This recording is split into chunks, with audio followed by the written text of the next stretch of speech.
Je m'appelle Calista Davis, et ce que je m'apprête à partager avec vous a complètement transformé tout ce que je pensais comprendre de la vie, de la mort et de la mystérieuse création des âmes. Avant mon expérience, j'étais simplement une institutrice de 34 ans dans le Vermont, menant ce que je pensais être une vie ordinaire et routinière. Mais le 12 décembre 2023, au cours de ce qui aurait dû être une simple opération chirurgicale, je me suis retrouvée morte pendant 7 minutes et 23 secondes. La beauté profonde que j'ai rencontrée pendant ces instants fugaces est restée avec moi, hantant mes pensées depuis lors. Je veux que vous compreniez une chose avant que j'aille plus loin. J'ai toujours été une personne pragmatique et terre à accent grave-terre. Mon travail d'enseignante de sciences en 5e année était basé sur des faits, des preuves et le monde tangible dans lequel nous vivons. J'allais à l'église, oui, mais je ne me décrirais pas comme trop spirituel. Donc, je veux être clair, ce que j'ai vécu n'était pas un rêve, ni une hallucination. C'était plus vivant, plus réel et plus percutant que tout ce que j'avais connu dans ce monde physique. Le voyage a commencé par ce qui aurait dû être une simple appendicectomie.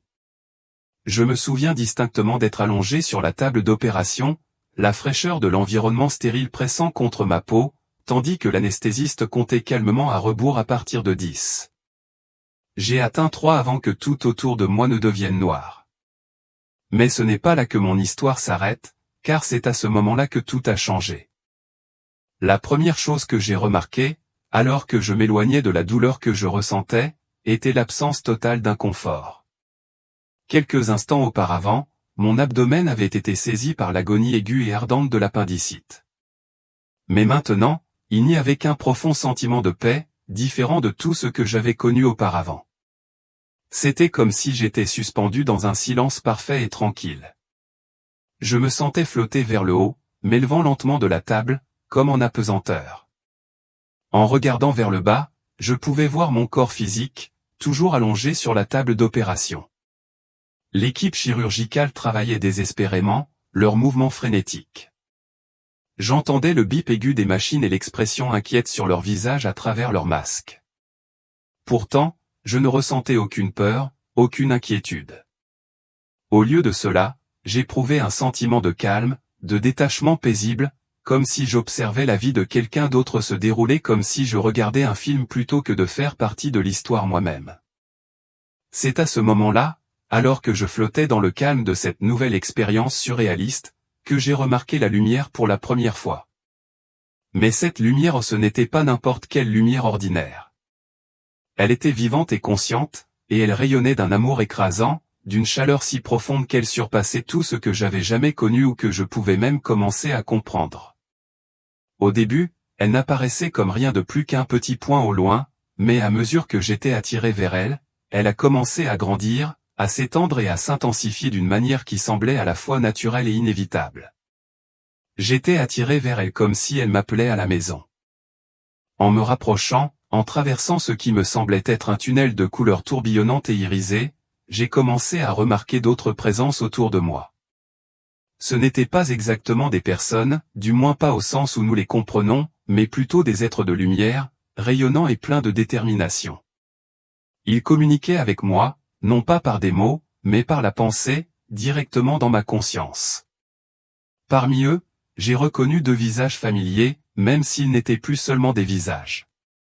J'ai vu ma grand-mère, Sarah, décédée alors que j'avais seulement 12 ans, et ma meilleure amie d'enfance, Emma, décédée tragiquement dans un accident de voiture pendant nos années d'université. Elles apparaissaient comme elles étaient plus jeunes, mais elles semblaient intemporelles, sans âge, rayonnant d'une aura de pure joie et d'amour sans limite. C'était comme s'ils existaient au-delà des limites du temps, en paix, sans la douleur et les luttes qui avaient autrefois défini leur vie. Bienvenue, Calista, résonna la voix d'Emma dans mon esprit, son ton chaleureux et doux. Nous t'attendions. Il y a quelque chose de spécial que tu dois voir. Alors que sa voix s'attardait dans mes pensées, le tunnel s'ouvrit devant moi, révélant une étendue à couper le souffle que je ne peux décrire que comme le seuil du paradis. Mais cela ne ressemblait en rien aux représentations peintes et idéalisées que j'avais vues tout au long de ma vie. Cet endroit dépassait de loin tout ce que mon esprit aurait pu imaginer. C'était une vaste étendue de lumière vivante, un paysage de couleurs et de formes en constante évolution, des couleurs que je ne pouvais même pas nommer, des couleurs qui n'existaient pas sur Terre. Des motifs géométriques se déroulaient sous mes yeux, leurs dessins complexes vibrant de la connaissance de l'univers lui-même, chaque motif semblant contenir les secrets mêmes de l'existence. Et puis, je l'ai vu. Non pas comme le personnage barbu si souvent représenté dans l'art religieux, mais comme quelque chose de bien plus profond ou une présence infinie de pure conscience et d'amour. La présence de Dieu était écrasante, mais elle n'était pas intimidante.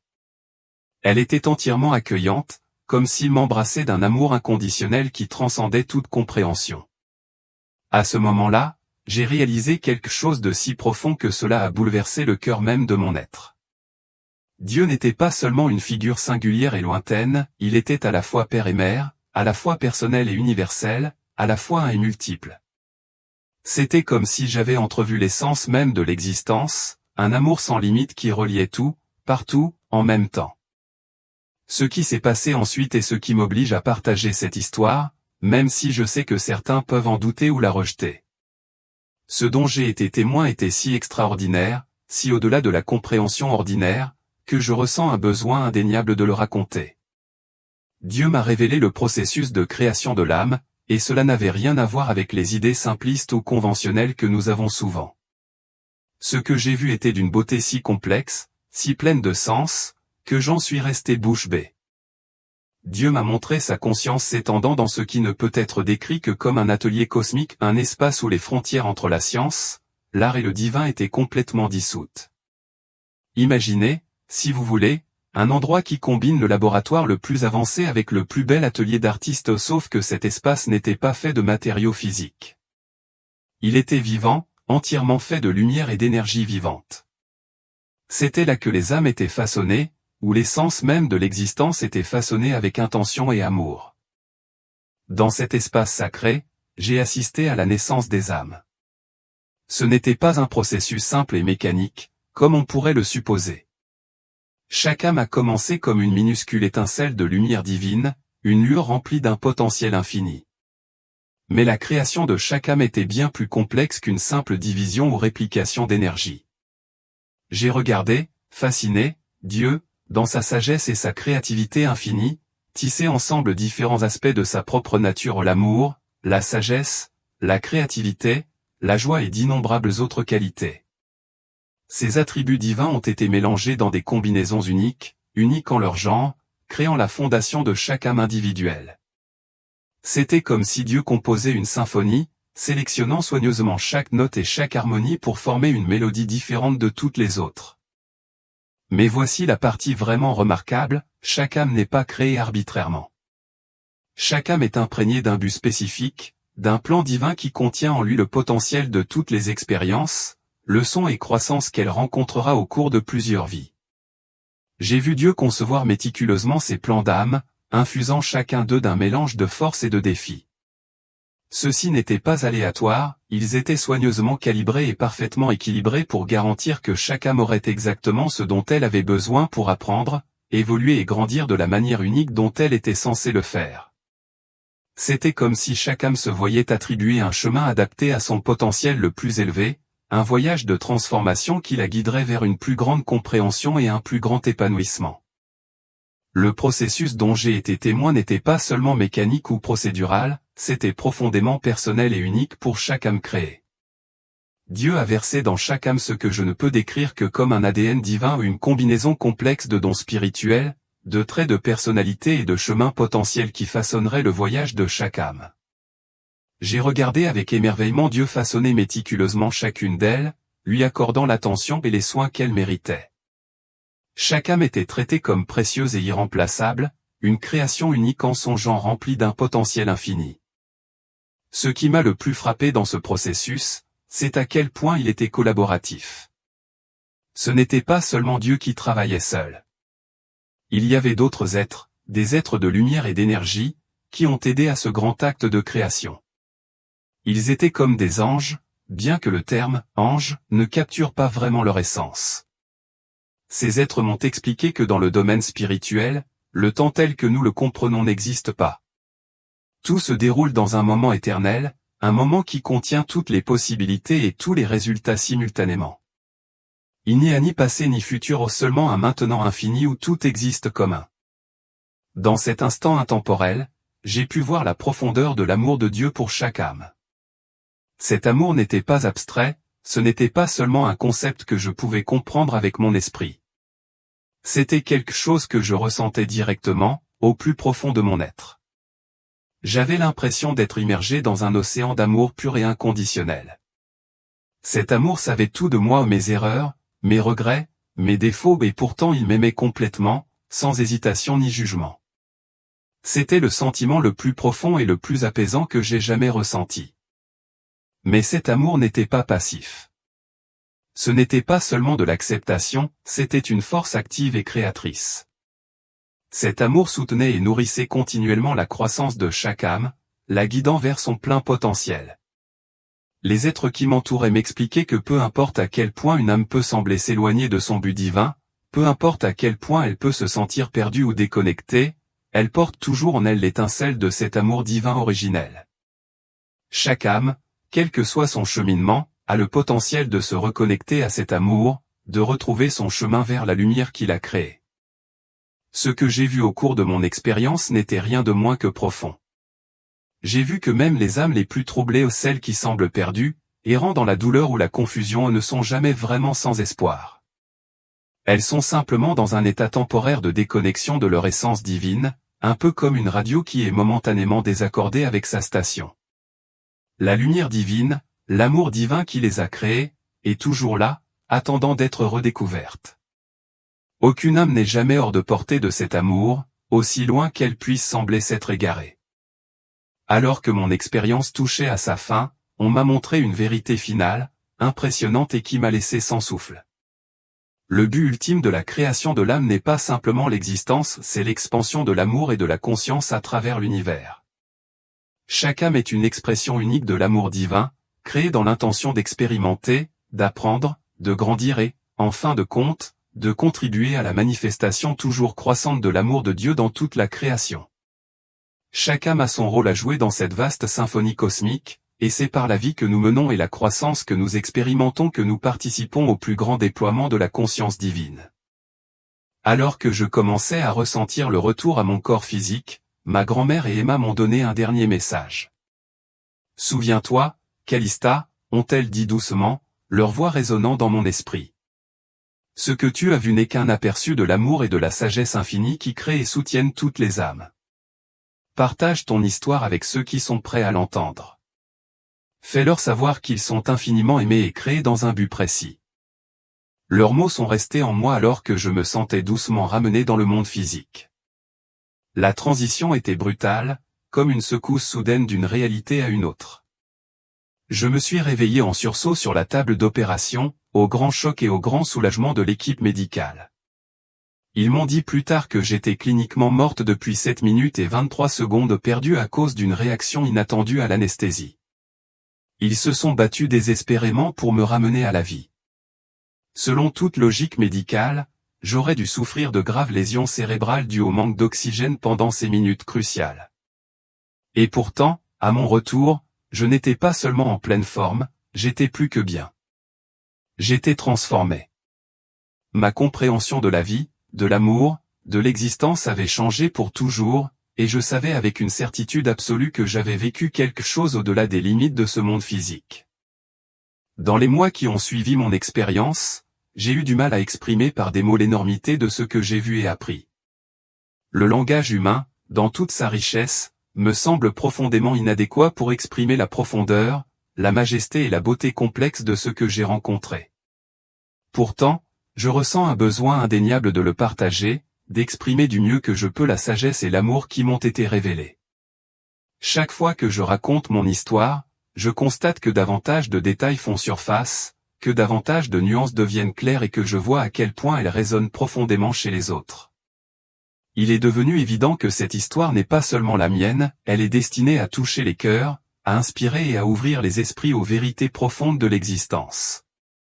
Je continue d'enseigner en 5e année, mais ma perspective a changé d'une manière que je n'aurais jamais pu imaginer. Quand je regarde mes élèves maintenant, je ne vois plus seulement des enfants. Je vois des âmes, chacune avec une étincelle divine qui rayonne de l'intérieur. Je peux sentir le dessein complexe et intentionnel derrière leur création, la combinaison unique de dons, de luttes et de potentiels qui font d'eux ce qu'ils sont. Chaque défi auquel ils sont confrontés, chaque difficulté qu'ils rencontrent, je comprends maintenant qu'il fait partie du voyage de leur âme vers la croissance, la compréhension et l'illumination. C'est comme si je pouvais voir au-delà de la surface, reconnaissant le chemin divin qui se déroule en chacun d'eux. Mon expérience ne m'a pas amené à rejeter la science ou la pensée rationnelle. Bien au contraire, elle a approfondi mon respect pour les deux. Ce que je comprends maintenant, c'est que la science, telle que nous la connaissons, n'est que notre façon limitée de saisir les processus créatifs infinis de Dieu. La complexité, la précision et l'intentionnalité dont j'ai été témoin dans la création des âmes dépassent tout ce que la science a encore découvert. C'est comme si la science et la spiritualité étaient les deux faces d'une même pièce, chacune offrant une pièce du puzzle. Ensemble, elles peuvent nous permettre de mieux comprendre les forces divines qui gouvernent l'existence. Certaines personnes m'ont demandé si, après avoir connu la mort, j'en avais peur maintenant. La vérité est que je n'ai absolument pas peur de la mort. Au contraire, j'en suis venu à la comprendre d'une manière qui m'apporte la paix. Ce que je crains maintenant, ce n'est pas la mort, mais la possibilité de ne pas vivre pleinement la vie qui m'a été donnée. J'ai peur de ne pas accomplir le but pour lequel mon âme a été créée avec tant de soin et d'amour. Je sais, sans l'ombre d'un doute, que la mort n'est pas une fin. C'est simplement une transition, un retour à la source de tout amour et de toute conscience, un endroit où nous sommes réunis avec le divin et où notre voyage continue d'une manière que nous ne pouvons que commencer à comprendre. Je partage cette histoire non pas pour convaincre qui que ce soit de quoi que ce soit, mais parce qu'il m'a été montré que la partager fait partie du but de mon âme. Si elle résonne en vous, c'est peut-être parce que votre ami reconnaît une vérité plus profonde. Si ce n'est pas le cas, ce n'est pas grave.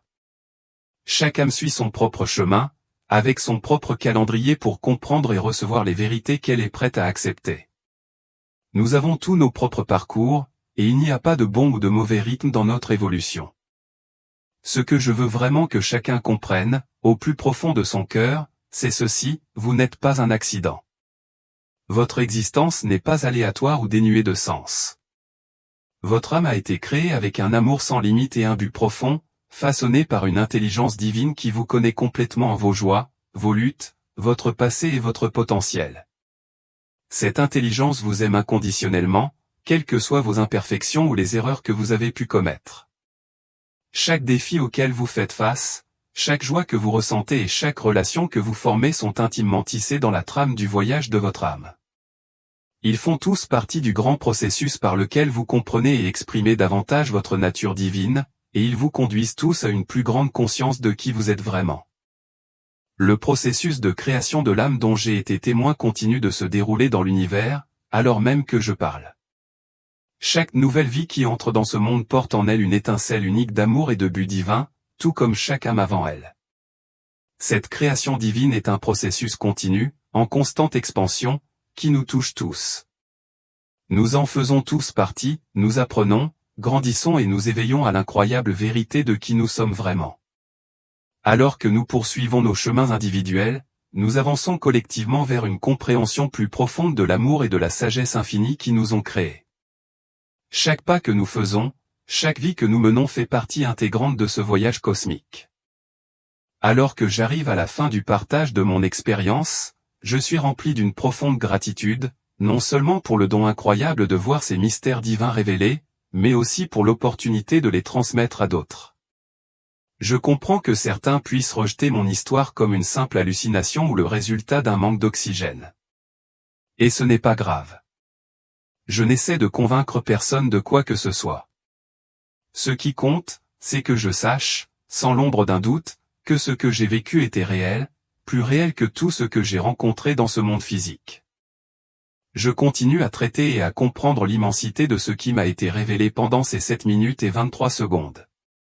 Chaque jour, de nouvelles couches de sens se dévoilent et parfois, dans des moments de calme, je peux encore ressentir les échos de cet amour divin, comme une présence douce et éternelle qui imprègne tout.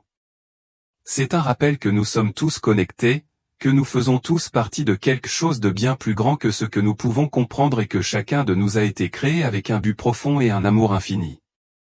Si vous devez retenir quelque chose de mon histoire, que ce soit ceci, vous êtes un chef-d'œuvre de la création divine.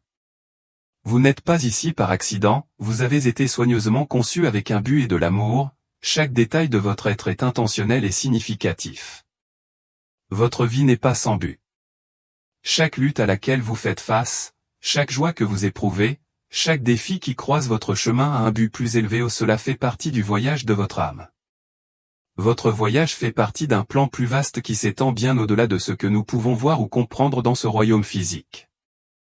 La vérité sur la façon dont Dieu crée les âmes est bien plus belle, complexe que nous ne pourrions jamais l'imaginer. C'est un processus d'amour sans limite et de sagesse infinie, et nous en faisons tous partie. Bien que je sache que mes mots ne peuvent saisir qu'une petite fraction de ce dont j'ai été témoin, j'espère qu'ils vous aideront à comprendre à quel point votre existence est vraiment précieuse, significative et utile. Vous ne vivez pas seulement une vie, vous faites partie d'une histoire éternelle, tissée d'amour, d'apprentissage et du déploiement d'un plan divin qui s'étend à travers le temps et l'espace.